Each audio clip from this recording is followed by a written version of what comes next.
கடந்த ஒரு ஆண்டு காலத்துக்கு மேலாக எஸ்கே புரோ தொடர்பான எந்த ஒரு காணொளியும் பதிவேற்றாமல் கடந்த ஒரு சில நாட்களாக அவருடைய வாழ்க்கையில் நடந்த சில சந்தோஷமான தருணங்களுக்காக நான் போட்ட சின்ன சின்ன வாழ்த்து செய்திகள் பல விமர்சனங்களை ஏற்படுத்தியிருந்தது.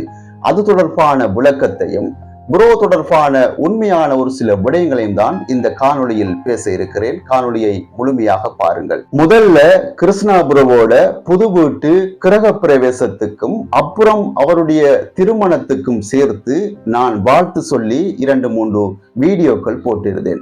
அந்த வீடியோக்குள்ள நிறைய பேர் ஆதரவாக கருத்து தெரிவிச்சிருந்தீங்க. உங்க எல்லாருக்கும் ரொம்ப நன்றி. அத்தோட இன்னும் ஒரு சில முக்கியமானவர்கள் ஒரு சில எதிரான கருத்துக்களை பதிவிட்டிருந்தாங்க. மீண்டும் ஆரம்பித்து விட்டாயா அவரை வைத்து சம்பாதிப்பதற்கு என்று கேட்டிருந்தார்கள். அவர்களுக்காக நான் ஒரு விஷயத்தை சொல்லிக் கொள்ள விரும்புகின்றேன். புரோவுடைய புகைப்படத்தையோ அல்லது அவருடைய பெயரையோ வைத்து சம்பாதிக்க நான் நினைத்திருந்தால் நான் பதிவேற்றம் செய்திருந்த வீடியோ வெறும் 2 நிமிடமாக இருந்திருக்காது.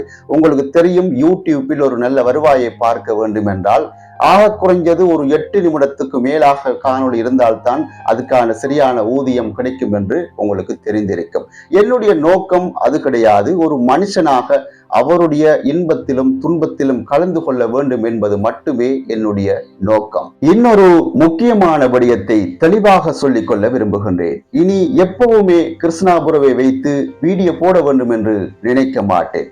அது முக்கியமான தருணங்கள், அவருடைய வாழ்க்கையில் ஏதாவது சந்தோஷமான தருணங்களாக இருக்கலாம் அல்லது துக்கமான விடயங்களாக இருக்கலாம். அவ்வாறான தருணங்களில் மட்டும்தான் இந்த சேனல் வாயினூடாக என்னுடைய குரல் ஒலிக்கும்.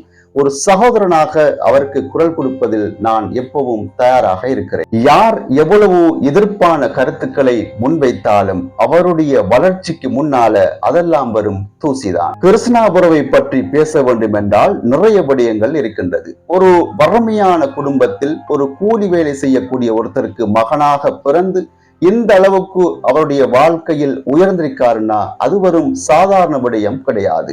ஆரம்ப காலத்தில அவர் பட்ட கஷ்டங்கள், அவர் செஞ்ச வேலைகள் எல்லாம் நம்ம கண்ணுக்கு முன்னால வந்து போனாலும், ஆனா அவருடைய கடுமையான உழைப்பால ஒரு அழகான வீட்டையும் கட்டி அந்த வீட்டில் வாழ்வதற்கு ஒரு துணைவியையும் தேடிக்கொண்டு இன்றைக்கு நிறைவான வாழ்க்கையை வாழ ஆரம்பிச்சிருக்கிறார். புரோவுடைய சேனல் மூலம் புலம்பெயர்ந்து வாழும் மக்களுடைய பணங்களை வைத்து இலங்கையில் கஷ்டப்பட்டு வாழக்கூடிய ஏழை எளிய மக்களுக்கு உதவி செய்து வருகிறார் என்ற விடயத்தை நான் சொல்லித்தான் உங்களுக்கு தெரிய வேண்டிய அவசியம் கிடையாது.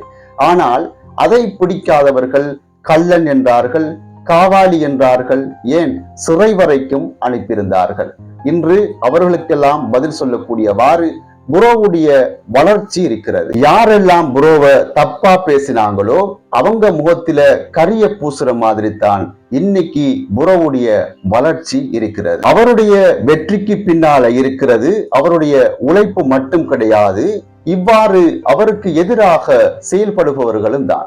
சிங்களத்தில் அழகான பழமொழி ஒன்று இருக்கின்றது, அனுங்கே ஈரசியாவ மகே சத்துட்ட என்று. அதாவது அடுத்தவர்களின் பொறாமை என்னுடைய சந்தோஷம் என்று அதுக்கு அர்த்தம். அவர் வளர வளர பொறாமைப்படுறவங்க அதிகமாகிறாங்க. அந்த பொறாமைதான் இன்னும் அவருக்கு வேகத்தை கொடுக்கிறது என்றே சொல்லலாம். இன்னொரு முக்கியமான விடயத்தையும் நான் குறிப்பிட விரும்புகின்றேன். கிருஷ்ணா புரோவுடைய குடும்ப பற்று. இன்றைய காலகட்டத்தில அண்ணனுக்கு தம்பியை காட்ட முடியாது, தம்பிக்கு அண்ணனை காட்ட முடியாது, அக்கா தங்கச்சிக்குள்ள சண்டை பார்த்திருக்கிறோம். ஆனா இன்றைக்கு கிருஷ்ணா புரோவுடைய குடும்பத்தில் இருக்கக்கூடிய அத்தனை அவருடைய உடன் பிறந்த சகோதரர்களையும் மிக அருமையாக பார்த்து கொண்டிருக்கிறாங்கிறத நாம பார்க்கிறோம். பாசம்னா என்னன்னு அவங்க குடும்பத்தை பார்த்தா தெரிஞ்சு கொள்ளலாம். ஒரு சகோதரனா எப்பவுமே அவர் ஜெயிச்சுக்கிட்டே இருப்பார். அதனால நண்பர்களே, யார் என்ன சொன்னாலும் கிருஷ்ணா புரோ தன்னுடைய வெற்றி பாதையை நோக்கி பயணித்துக் கொண்டிருக்கிறார். அவருடைய இந்த இனிய இல்லற வாழ்க்கை சிறப்பாக அமைய வேண்டும் என்று மீண்டும் ஒரு முறை நான் வாழ்த்துகிறேன். அவருடைய இன்ப துன்பங்களில் என்னுடைய குரல் ஒலிக்கும் என்பதில் மாற்று கருத்து கிடையாது. இன்னும் ஒரு காணொளியில் சந்திப்போம். நன்றி.